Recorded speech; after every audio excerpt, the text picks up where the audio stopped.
Every set was real, and so many of the robots were actually there.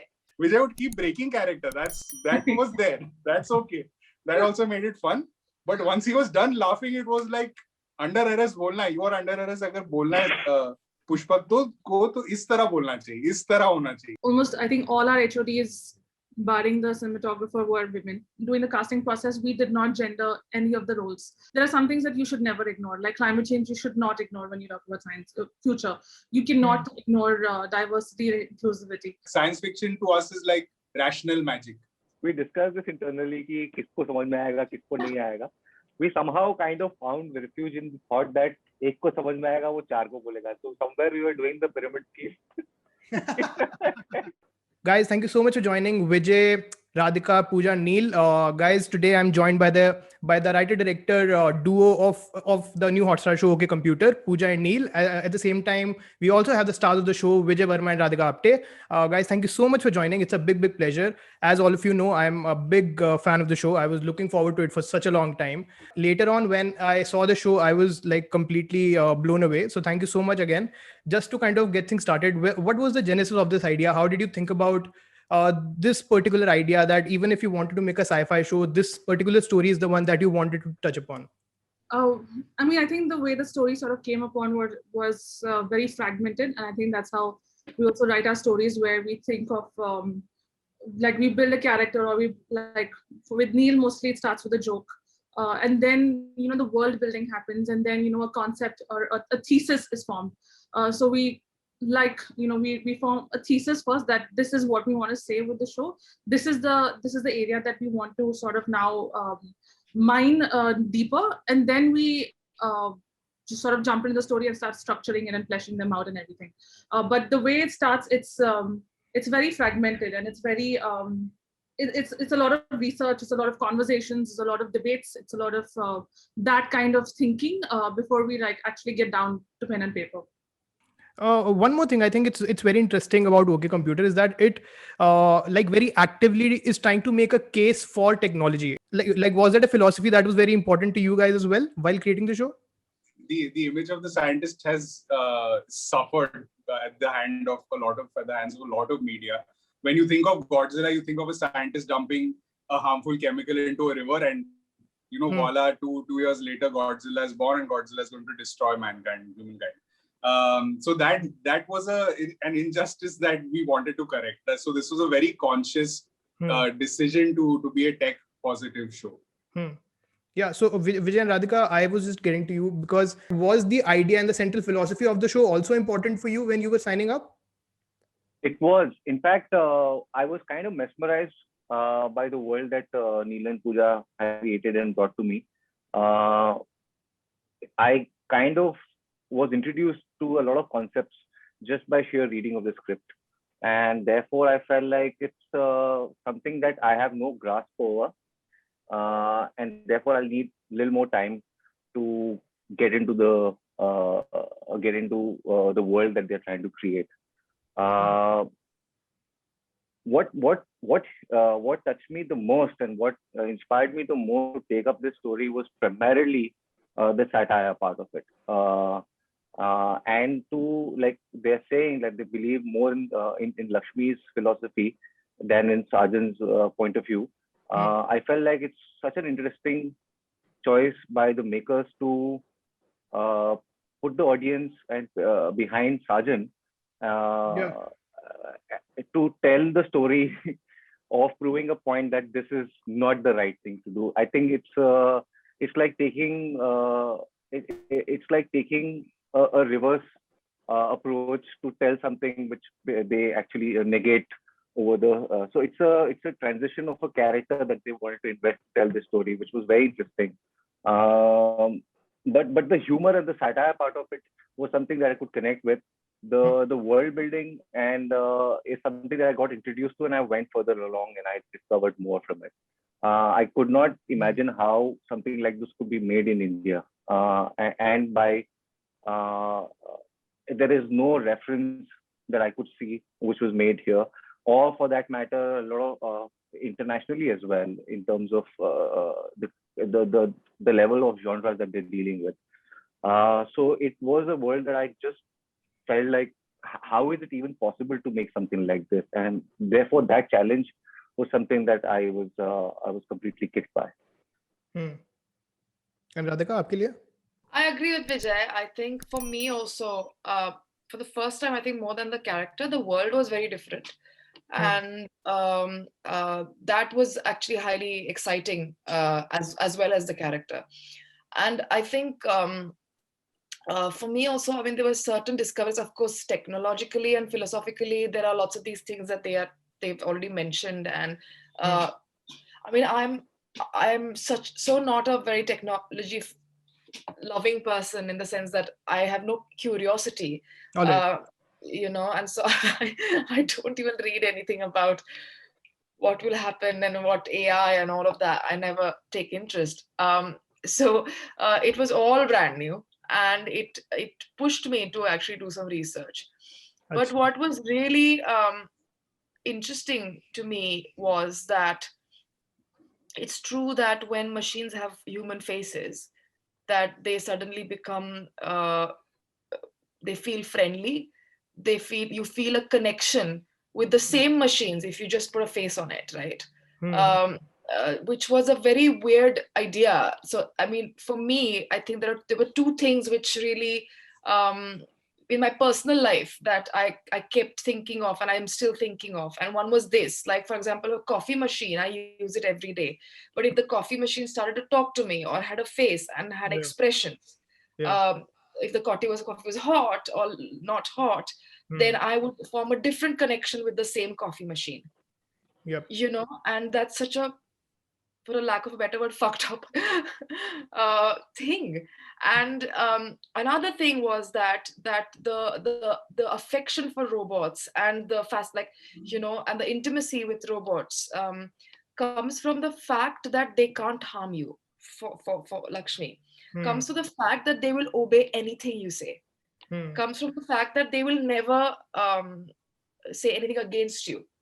And that's another fucked up thing, that we find such affiliation and such love for somebody because we know that they will never oppose you and will always do what you want them to do. But only because of that. मतलब हमारा standard इतना low set है इस time.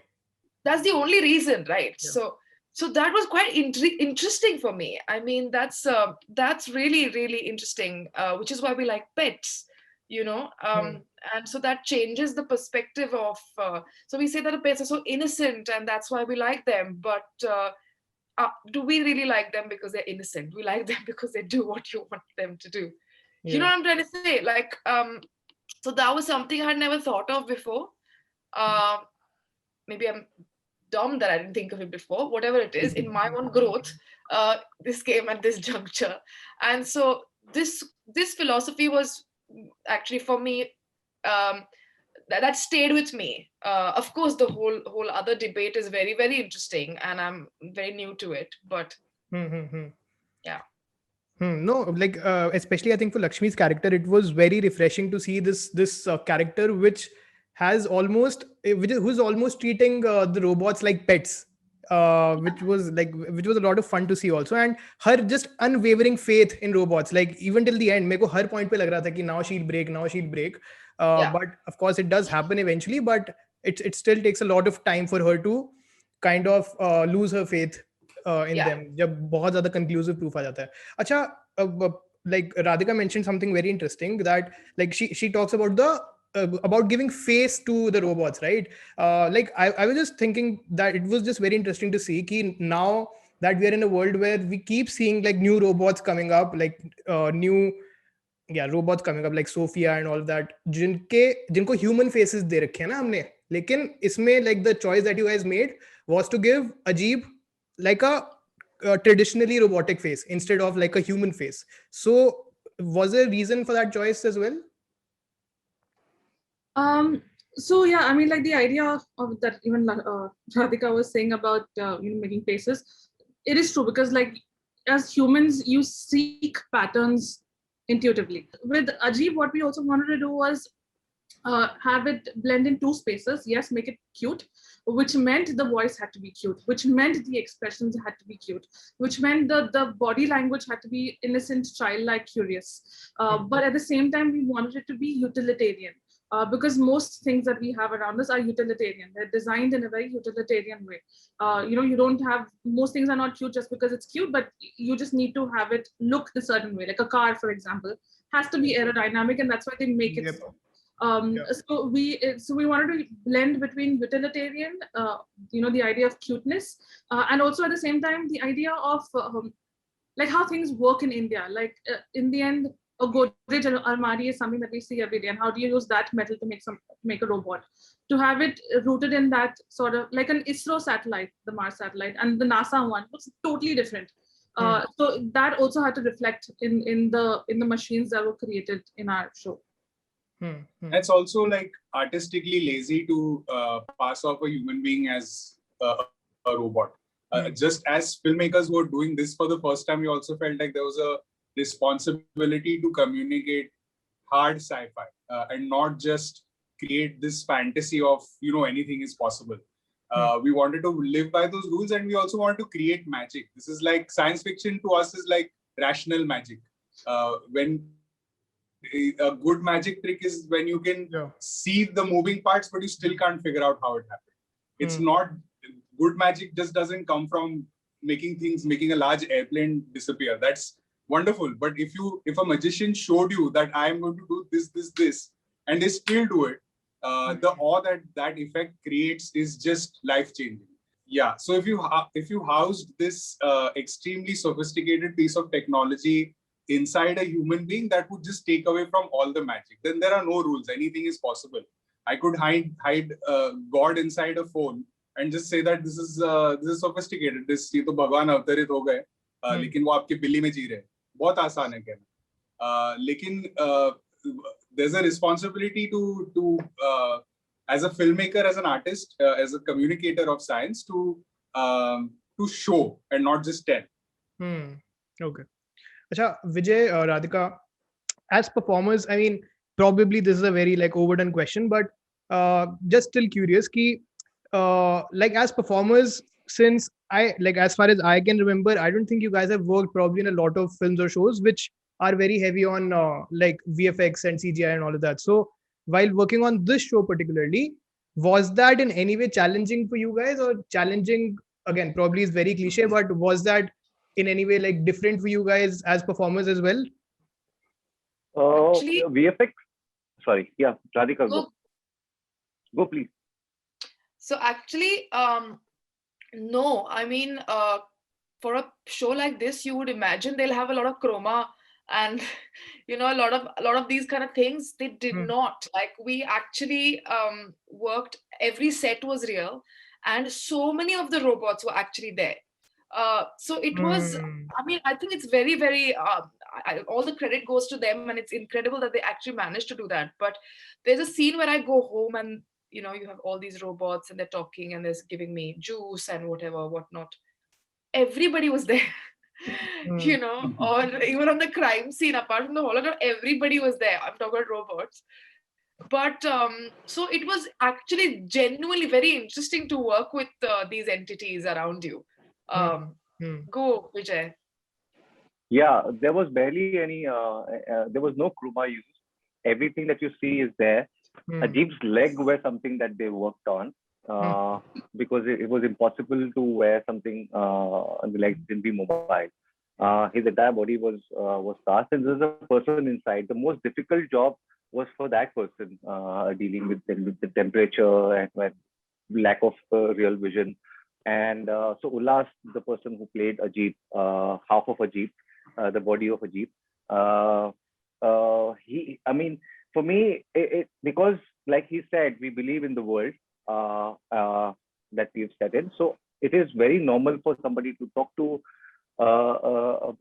silicon and metal made entity, so Neil was constantly giving us cues for every robot. So it was a real interaction. And then वो एक जगह पे बोलता भी है कि तुम जुआ खेलती हो, तुम तुम क्यों, तुम्हारा नाम क्या है, इस तरह का वो गाड़ी से भी बात करता है कि पता क्यों मर्डर किया. So we believe that this is how it is, and it was more of a thought experiment for us. Like for Sajan, these are the thoughts. For Lakshmi, these were the thoughts. Mona Lisa believes in this. Sarang is although he works for the cyber cell, but he's more like a police officer, a Havaldar rank police officer who's just upgraded himself to a cyber cell, but he doesn't have the intel or the training to be in that. So he, at one point, I don't know why they removed that line. बोलता है कि sir, online internet के मुताबिक. So he doesn't even know that online and internet are you know, are so these were thought experiments. Pushpak is so we took so many beliefs and thoughts, given them to different characters, and then let them play. And that process took a bit of a time to understand, because also the writing is in a way that is not the spoken Hindi in most part of the country right now. Even the most Hindi Bhashi places don't speak like how people are speaking in this show. So there were so many interesting. So it was more like an acting exercise for all of us, where we had these things to play out with, and we consistently wanted to push as much as we can. Every day we get the scene in rehearsal, we'll get the scene, and the drama was working, and now we've had to focus on how to bring the humor out. And that's where we had interesting characters like Mona Lisa, like Ashfaq, like Trisha Ratnabali's character, and so on. So we started understanding what we can do with these characters to convey these thoughts and to bring it humorously. Yeah. I want to get into the architecture of the show and the design of the show, but before that, because Vijay was just talking about kind of the diversity of the cast that was there. Sci-fi particularly is a genre, and any kind of fantasy is a genre where, because of the boundless opportunity that it offers, and because it's a world that you can create, you don't have to succumb to the kind of structures that exist in the actual world that we live in.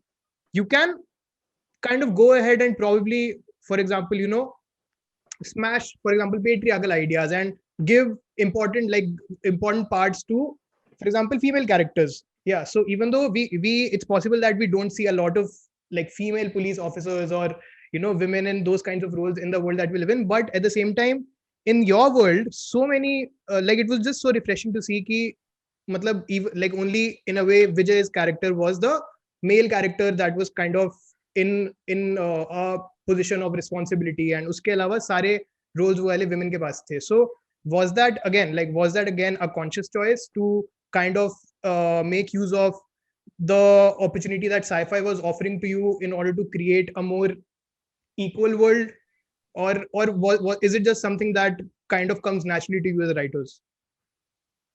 It was a conscious choice to have a lot of women, not only in front of the camera, but also behind the camera. Like on set, almost I think all our HODs, barring the cinematographer, were women. Our producer, she was a woman. Our production designer, one half a woman, costume designers, makeup.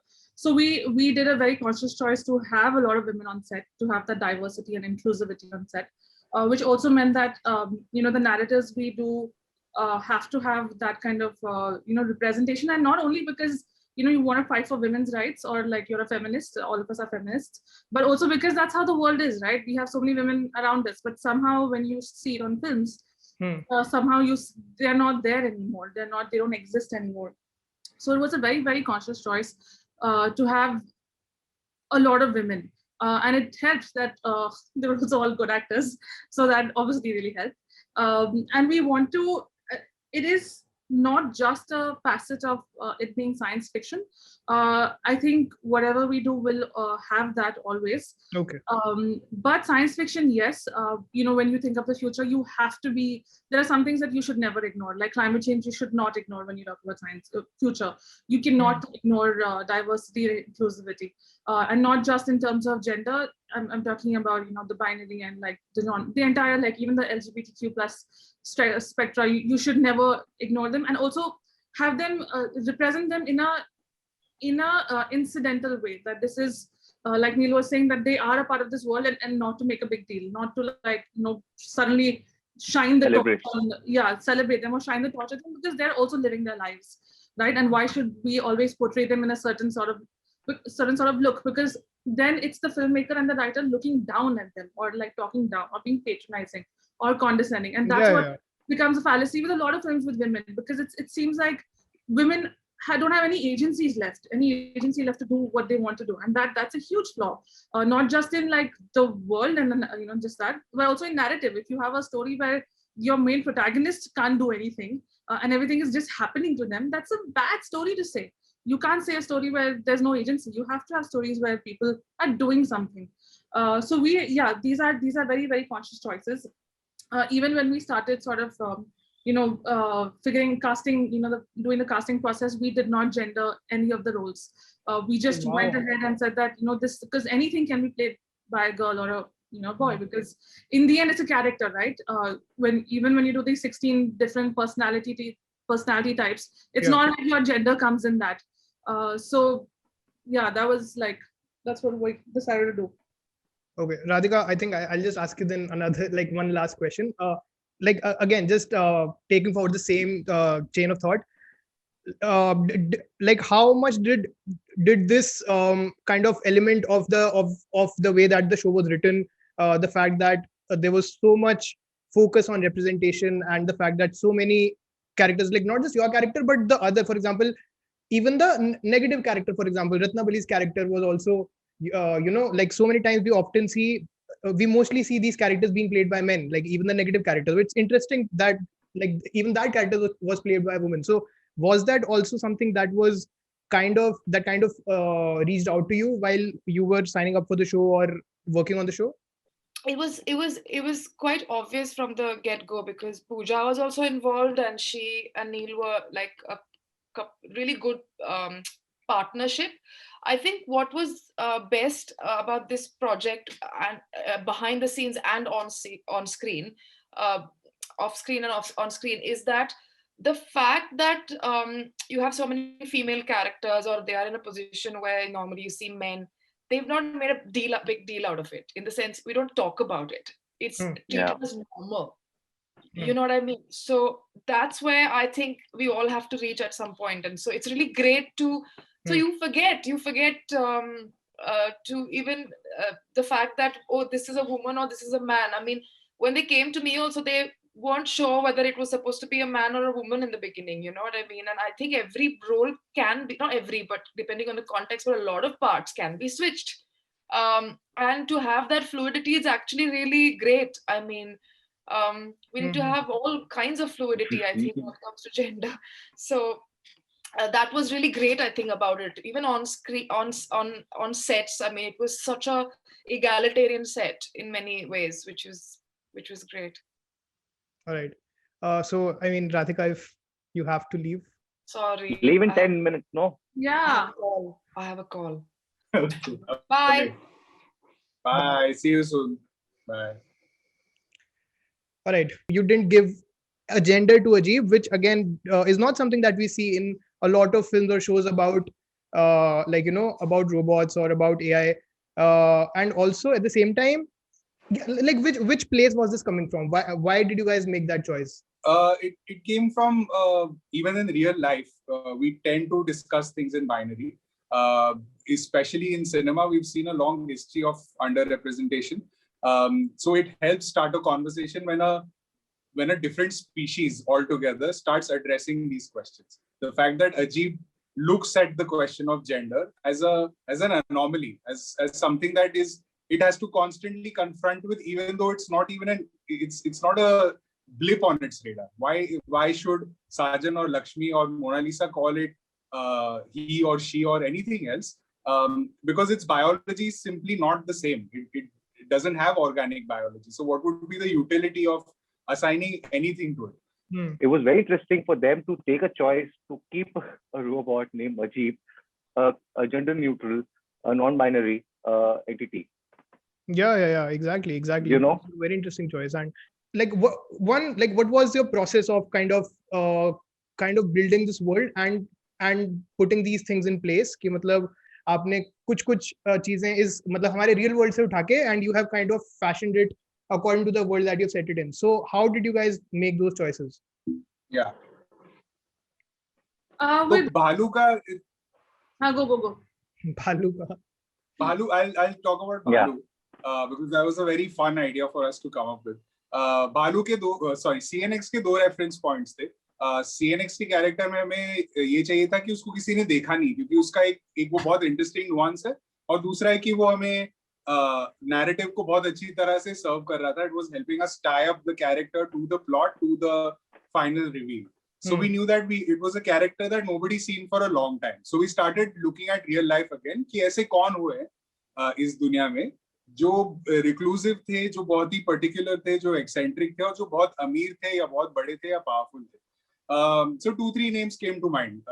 One was Howard Hughes. We've seen Howard Hughes live, on screen. We've seen The Aviator, and closer home it was Aditya Chopra. So we were looking at okay, so in a world in 2031 where almost nobody can afford to remain anonymous. Your data is everywhere. Yeah. Even if you're not on Facebook today, Facebook still has a profile on you, even if you never signed up on it. So given that that's our present reality, what would happen in 2031 if you wanted to be a recluse? That it's just you don't want to show your face to the world. You would want a representative. When we thought of representative, we thought of Kevin Spacey, not Kevin Spacey, spoiler alert, but usual suspects. वो Kaiser Soze नाम का है, कोई gangster है, और उसके लिए वो लॉयर या जो भी है वो आके बात करता है. तो हमें वो चाहिए था कि ऐसा कोई हो जो आए. लेकिन अब हम कॉमेडी बना रहे हैं, हम साई-फाई बना रहे हैं, हम 2031 में साई-फाई कॉमेडी बना रहे हैं, तो उसका क्या सबवर्ट करें? How do we subvert a character who comes with an ominous character who comes with bad messages for the cops, for anybody involved? So we thought we're using hologram technology. Tupac has done concerts. Narendra Modi has done election rallies as a hologram. Why not extrapolate that technology to a billionaire? So that's how Bhalu was born. And the idea of Bhalu was, which we didn't have the time to see that backstory, is that he's a billionaire. CNX is a billionaire, but he chooses a free asset. He goes to a website like turbosquid.com, which is very popular among digital artists and VFX artists, where you can download assets. You can download a bear, you can download a tortoise or a robot, you can download avatars. So he goes to one of the sites, downloads the first free asset he can find, and that's the Bhalu, and uses the Bhalu and sends the Bhalu everywhere. Did you have any doubts about like how it's going to pan out, how it's going to look, and at the same time, like what was going on in your mind while working on the show? I was very afraid if I was afraid of two things, and therefore I was very, very mindful of these two things. Because I had not done a comedy before. Yeah, I was very, because I know comedy is such a brutal genre. Either it is funny or not funny. There's nothing in the middle, as a viewer, I have discarded stuff because it's not funny for me. And I was sitting in a movie hall full of maybe like 200 people, and everybody was enjoying it, and I was sitting and sulking. But at the same time, a lot of your parts have had like shades of comedy in all of them, na? Like even for example, हम Moin के characters ले या फिर बाद में like the other parts. But that was just not written funny. It was just there was a certain. It was probably a right kind of improv that came into this existence, and that kind of brought a bit of a humor. But primarily, it's a dynamically dramatic part. And that's been the kind of approach towards my technique towards the performances. I try to focus on the drama. I try to understand the reasons why things are happening and the emotions that person is dealing with. My second concern, of course, humor was one of the concerns. I was very scared if I am not funny, although the part is not written funny, and in the sense it wasn't written as the funniest part in the show. This is a discussion that I've had with Neil and Pooja, both that there's only this much humor that this part can be a part of. So I wanted to make sure that there is. Just imagine you are the least funny character in the show. It's something that you don't want to do. And the second point, like, how do I keep the performance in a place where the story needs to definitely move forward. You cannot afford to give up on that. If say in episode 1, if somebody is on my with me on my pursuit to find out who the murderer is, they cannot leave me in that pursuit, and I'll have to make sure that that story moves ahead. And usually the story moves ahead with certain characters, what's at stake for that person, you know. So, and sometimes humor becomes an obstacle in that. It gives the audience to a chance to go away from the story and celebrate that one moment and not and still and then lose the story, lose that next step. So measuring that was a bit of a thing. Yeah. So when you go into something like that, you're scared. I was definitely scared, but I spent enough time with them and worked enough with them to understand that something is working. And okay, so this is working, that is working, so this is fixed, so that is fixed. Now, how do we find more? And that was the approach through the course of the shooting. And we realized early on that the humor was working for us, particularly. Like, we were really having a great time on the set. We were constantly cracking up. They had a tough time dealing with me because it was very, very difficult for me to be in those situations with these people who were coming up with some killer performances and cracker of, and he would change lines in a way that it surprised me, and all of that was happening throughout. Like, I felt like when I was reading the script, "Accident mein aapka swagat hai" is it's the funniest thing that anybody can say on a crime scene, and yet we say that, and we've said so many things in the show that people are finding right now, oh, that was funny, this was funny, and I could read it all and I know this was all funny. And when I'm playing that out, it was very difficult for me to keep a straight face. Or I think that Vijay had because like Vijay was saying that the character was supposed to be the least funniest, but it ended up being, I think, the funniest, just because of the sheer one directional nature of like the personality ended up happening like with the character. Yeah. That made it really, really funny. And that's like kudos to Vijay, because he really like took that sort of character around, and it's a difficult character to play. It's a difficult character to make funny. It's a difficult character because you're surrounded by eccentric people. You're surrounded by this cast of like quirky people, and then you have to be that rationality through it and still be funny. Exactly, क्योंकि यही होता है ना मतलब sitcoms में कि there is this one straight character and the rest of them while are like super absurd, but in like Vijay and like Radhika was also kind of the straight character, but like Vijay's character was also that, but at the same time so many of the funny moments come from Vijay's Vijay's part. So because we were also we were excited. I mean, I don't know.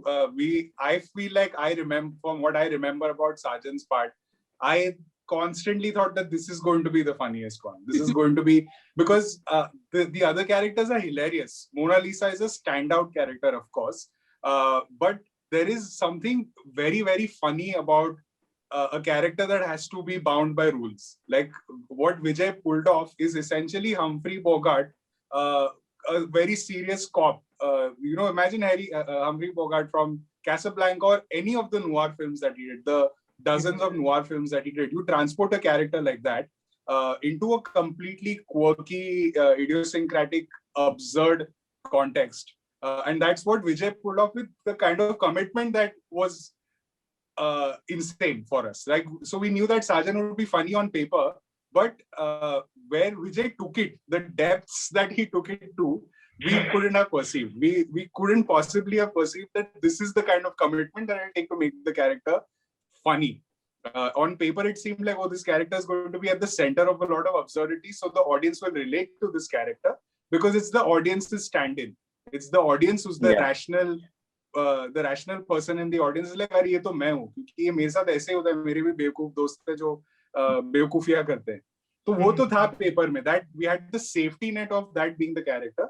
But Vijay brought the commitment and the sheer immersive quality that the character imbues is that कि मैं तो साजन ही रहूंगा, चाहे कुछ भी हो जाए, चाहे रोबोट आ जाए, चाहे भगवान खुद नीचे आ जाए, चाहे ब्रह्मा जी आ जाए और मुझे गाली दे, मैं तो साजन ही रहूंगा और मैं अरेस्ट करूंगा, मैं हथकड़ी नहीं, भगवान भी आ जाए तो मैं हथकड़ी निकालूंगा. ये हमने सीखा सेट पे कि ये होता है commitment to the character. And And also, I think, that's what made it hilarious for us. Constantly, that's what made it hilarious, because Vijay would keep breaking character. That was there. That's okay.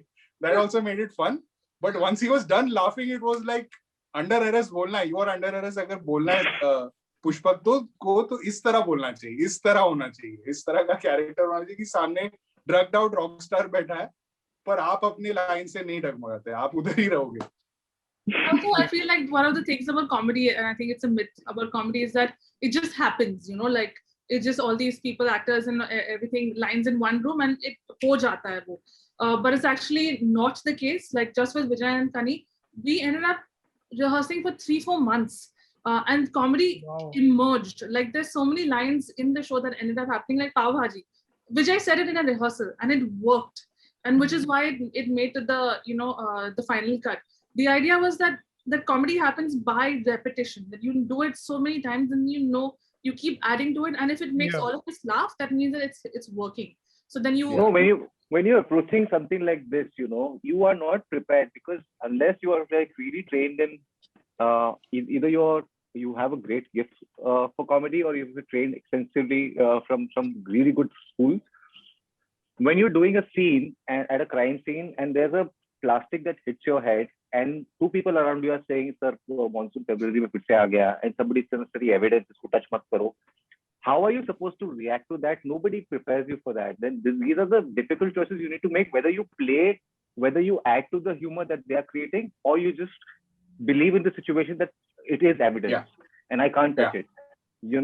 So those were choices where every day I had to take those choices. Correct. And not just me, every character. Like I remember Pushpak is on my back and the arrest scene itself came out of sheer improvisation. Like this person was sitting and we figured that it's impossible for Jackie to come down from that place because they've made a nice set and everything, but it's so difficult to access.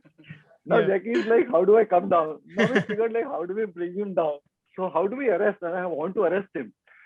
So then we just figure out, sir, आप यहाँ से लटक के आ जाओ, sir इसके ऊपर से आ जाओ, sir यहाँ से आ जाओ, वहाँ से आ जाओ. And then I just walked in the take. I said, you come here, and he was very happy to come, come on my back. And just then, Ashfaq comes up with a brilliant line, sir, unka ling aapko chura nahi, sir, duty first. So it's like, and then somebody saying Vikram Betar, and then in the middle of all that, Kani says, enough fun, keep him down.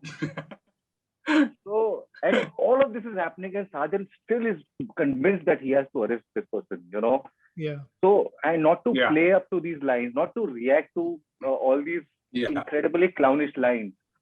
That took a bit of an understanding, and now I have a understanding of how to not be tempted into doing something that is not required out of the guy. You have to really draw boundaries of who your character is. That's why I felt it's a thought experiment more than character play. Achha, was the mockumentary part of it and the verite part of it always a part of the world that you had created and the storytelling that you wanted to do? That was always there. It was there from the beginning. Yeah, it was always there. We also, like, very, very early on, actually, this is before, we wrote this as a film, like when we had written this as a film, very, very long ago. We, as writers and directors, also wanted to sort of experiment with what we've written. So we did like a lot of workshops with a lot of actors, like a lot of theater actors and a lot of actors, and where we sort of went through the lines and we made them like rehearse scenes. And I think back then we would, both of us would end up holding a camera and shooting it while we were rehearsing with these guys. And that kind of a style emerged, and we realized that that's the best sort of style to sort of go ahead with. And also, it being a science fiction, there is a sense of like, it's in the future, it's more and more removed, it's a little not present. So the idea of a mockumentary was also to bring it to now, because when you have a character look into your eyes, there is a direct connection that is formed with the audiences, and it feels immediate, which doesn't, a different style of filmmaking. Was that not a concern for you at any point? Ki, matlab, what if like a lot of people like in India, especially like my parents, they probably would not exactly know a lot of things that you guys probably gave away as fact, ki, matlab, this is just there. So was that ever a concern? Yeah, there is a sense of optimization in that for sure. But this is exactly the beauty of it. This is exactly why we make things. If if Vijay were to specifically say out what Sajan is feeling, then what joy is there for anybody to interpret anymore? Matlab, what is the craft? What is the art that we're trying to create? At the end, life is full of abstractions. हमारे यहाँ अभी pandemic हो रहा है. We're trying to every day figure out how to live in the next moment. There's great tragedy in that. There's also great joy in that, in figuring out how to live, how to continue being human in a post-pandemic world. In the same way, there's joy in discovering what something means. There's joy in discovering abstraction. There's joy in discovering gaps in your information and trying to bridge those gaps. And that's why we make art in the first place. We discussed this internally कि किसको समझ में आएगा, किसको नहीं आएगा. We somehow kind of found refuge in the thought that एक को समझ में आएगा, वो चार को बोलेगा. So somewhere we were doing the pyramid scheme. कि तुम member बनो, फिर 5 member लेके आओ, बाद में वो 5 member लेके आएगा. So this is the best case scenario that we have thought that at least इतना तो मिलेगा आपको. And we were very pleasantly surprised to see the number of people watching the show now, and especially the kids. Kids are lapping it up more than anybody else. Exactly. It's crazy. Exactly. Puri wali cheez thi, like Ajib being the stand-up comedian. Of course, like we have seen that happen very recently, and like Vijay had also very like recently reshared some stories by like Munawar, who was at the receiving end of this. And like, first of all, I want to know, was that part always there? Like, is it just a coincidence that it also happened in real life? It was just a tragic manifestation, a tragic coincidence that something like that eventually happened. In our country, every year there's someone who's being prosecuted for like very, very small reasons or no reasons at all. So the idea was to talk about the philosophy behind it and to talk about the core of it without really like talking about one person, because it's history is repeating itself, and if we are not aware of what this history is, we are bound to repeat it over and over again. So we wanted to like, everything is a statement, and every piece of art one makes, it should be a statement. It should shake up the country. It should shake up people. It should make them introspect and take stock.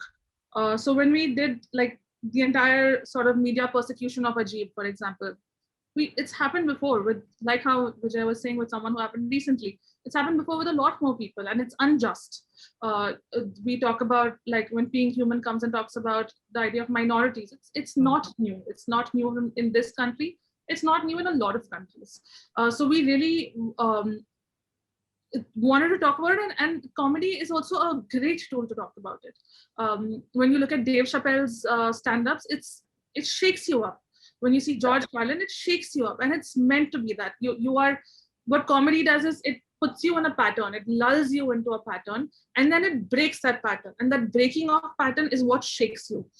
So let that be Hannah Gadsby, let that be all these guys. The comedy has that delightful thing of disarming you and putting in that pill.